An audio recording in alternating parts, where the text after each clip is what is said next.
Hello everyone, welcome to my channel Sri Shwetha's creation. ఈ వీడియోలో తోటకూర మెంతి మజ్జిగ అండ్ చిన్న మెంతం టమాటా కర్రీ ప్రాసెస్ ఏంటో చూద్దాం. ఈ వీడియోనైతే స్కిప్ చేయకుండా ఫుల్ వీడియో చూడండి.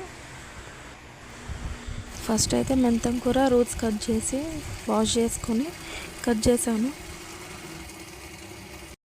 నా ఛానల్ని ఇంకా ఎవరైనా సబ్స్క్రైబ్ చేసుకోకపోతే సబ్స్క్రైబ్ చేసుకోండి.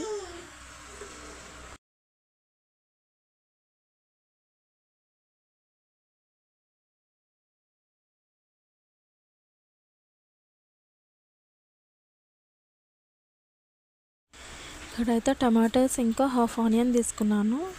హాఫ్ ఆనియన్ ఎందుకంటే టమాటా కర్రీ కదా, ఆనియన్ అనేది ఫ్లేవర్ డామినేట్ చేస్తుంది. టమాటాస్ని అయితే కట్ చేసుకున్నాను. అంటే కట్ చేసింది కూడా వీడియో పెడుతుంది అనుకోకండి. ఈ వీడియో నాది అని ప్రూఫ్కి నేను పెడుతున్నాను. కటింగ్ అయిపోయాక ఫస్ట్ గిన్నెలో ఆయిల్ వేసి జీలకర్ర ఆవాలు, నెక్స్ట్ కట్ చేసిన టమాటాస్ని వేస్తున్నాను.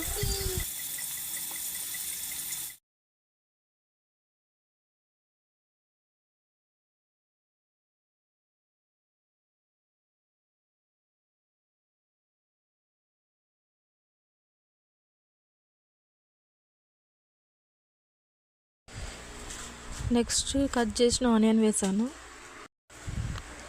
తర్వాత జింజర్ గార్లిక్ పేస్ట్,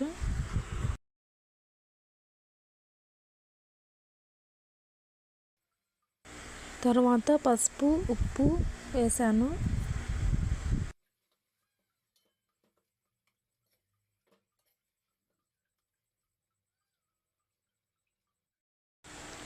టమాటాస్ అన్నీ ఆయిల్లో వేగాక మెంతం కూర వేస్తున్నాను.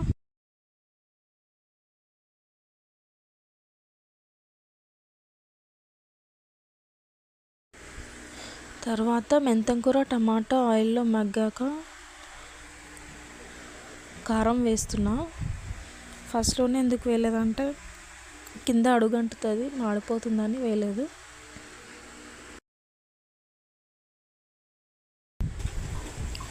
ఇంకా అంతేనండి, కర్రీ అయితే రెడీ అయిపోయింది. మెంతం కూర టమాటా, దీనిలో కాంబినేషన్ తోటకూర మెంతి మజ్జిగ బాగుంటుంది. ఒకసారి మీరు కూడా ట్రై చేయండి. మజ్జిగ ఎలా చేసుకోవాలో చూద్దాం. ఫస్ట్ అయితే తోటకూర ఒలిచిపెట్టుకున్నాను. ఒక టమాటా వేసి వాష్ చేసుకుంటున్నాను.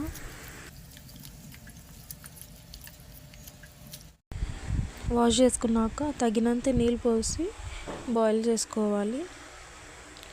మెత్తగా ఉడికేదాకా చూసుకోవాలి. ఇలా హాఫ్ కుక్ అయ్యాక దీంట్లోనే పచ్చిమిర్చి వేస్తున్నా. తర్వాత ఇది చల్లారాక చేయితో స్మాష్ చేసుకోవాలి. ఇలా అవుతుంది. దీంట్లో ఇప్పుడు పెరుగు అనేది వేస్తున్నాను.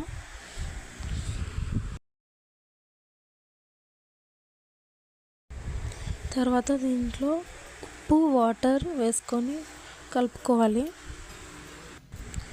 ఒక చిన్న కడాయి పెట్టుకొని ఆయిల్ వేసి పోపు పెట్టుకోవాలి. మజ్జిగలోకి జీలకర్ర ఆవాలు మెంతులు ఎండుమిరపకాయలు వేయాలి, కరివేపాకు. ఈ పోపు చల్లారాక మజ్జిగలో వేసుకోవాలి, డైరెక్ట్ వేయకూడదు. ఆ పోపు ఫ్లేవర్ పోవద్దని నేను మూత పెట్టుకున్నాను. చల్లారాక మజ్జిగలో వేసేస్తున్నాను. ఇంకా అంతేనండి, తోటకూర మెంతి మజ్జిగ రెడీ అయింది. నా ఛానల్ని సబ్స్క్రైబ్ చేసుకోండి, లైక్ చేయండి.